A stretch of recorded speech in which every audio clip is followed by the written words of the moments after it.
semuanya, perkenalkan nama aku Tauhidia dengan NIM E1101241032. Nah, di sini aku mau jelasin nih 15 teori komunikasi yang sudah aku pelajari.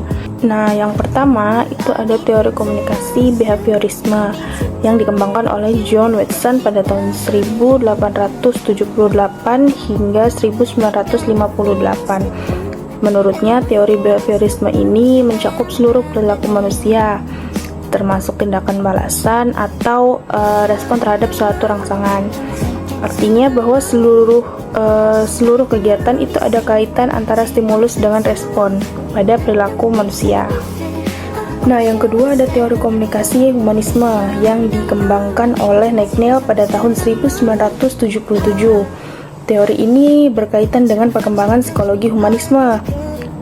Isi dari teori ini lebih ke menekankan pada pembagian pengawasan dan tanggung jawab terhadap peserta didik. Jadi biasanya teori ini digunakan untuk siswa. Nah, yang ketiga ada teori sibernetik. Teori ini dikembangkan oleh Wiener pada tahun 1945. Teori ini tergolong baru karena seiring berkembangnya dengan teknologi informasi dan ilmu sosial. Teori ini merupakan suatu sistem pengontrol yang didasarkan pada komunikasi antara sistem dengan lingkungan dan antar sistem itu sendiri.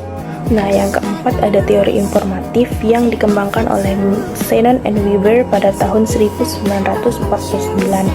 Teori ini berisi transmisi pesan dan bagaimana transmitter menggunakan media dalam berkomunikasi. Nah, jadi di dalam teori ini, jika sinyal media digunakan dengan baik, maka komunikasi akan berjalan dengan efektif. Begitu pula sebaliknya. Nah, yang kelima ada teori agenda setting yang dikembangkan oleh Maxcom and Shaw pada tahun 1972. Jadi teori ini beranggapan apabila media itu memberikan tekanan pada suatu peristiwa, maka media tersebut akan membuat masyarakat menganggap bahwa peristiwa itu penting. Jadi peran media di dalam teori ini tuh sangat berpengaruh dalam mempengaruhi masyarakat. Nah, yang keenam itu ada teori belajar sosial yang dikembangkan oleh Banduri pada tahun 1925. Nah, teori ini tuh mengemukakan bahwa perilaku manusia dalam konteks sebuah interaksi tingkah laku itu terdapat hubungan timbal balik di antara mereka, baik yang saling berkesinambungan. Jadi interaksi itu terjadi antara perilaku kognitif dan pengaruh lingkungan juga. Lanjut yang ketujuh itu ada teori birokrasi yang dikemukakan oleh Max Weber pada tahun 1948. Teori ini biasa digunakan dalam komunikasi organisasi yang mengungkapkan bahwa model birokrasi ini sering sekali dipakai untuk mencapai komunikasi organisasi yang efektif.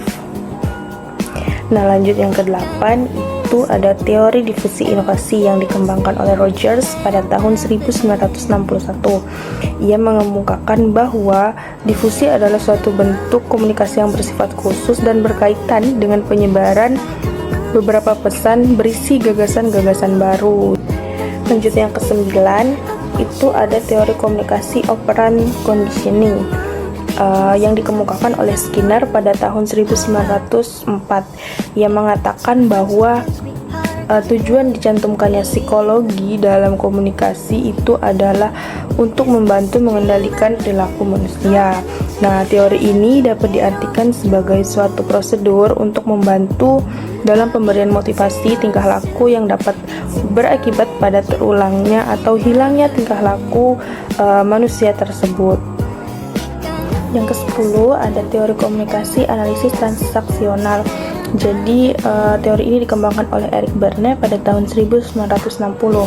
Nah, teori ini tuh dinilai sangat cocok digunakan untuk penggunaan konseling kelompok, yang dimana analisis transaksional adalah bentuk pendekatan secara psikoterapi dengan menitik beratkan pada hubungan interaksi sesama manusia. Yang ke-11 ada teori uses and gratification. Nah, teori ini dikembangkan oleh Bloomer dan Coates pada tahun 1974.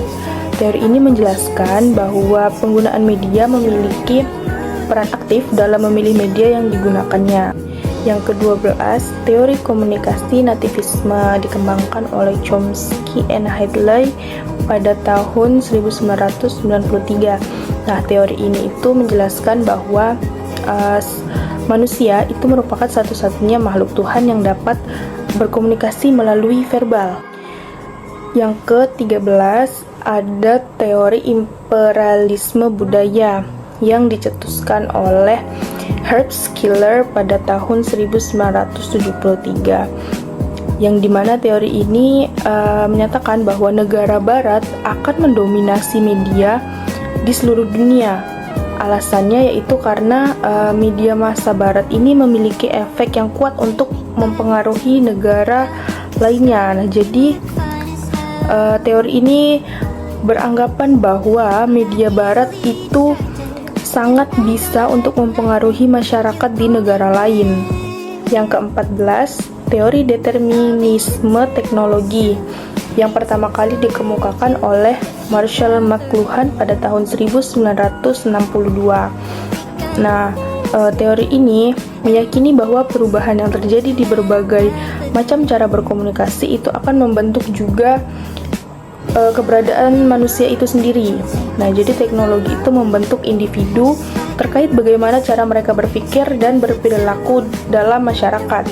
Terakhir, yang ke-15, teori jarum suntik diperkenalkan oleh Harold Laswell pada tahun 1920-an.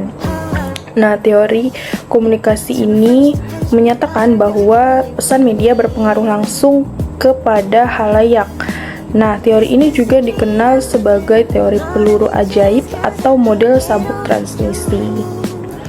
Nah, sekian yang dapat aku sampaikan. Mohon maaf apabila ada salah kata atau salah dalam aku menjelaskan. Dadah!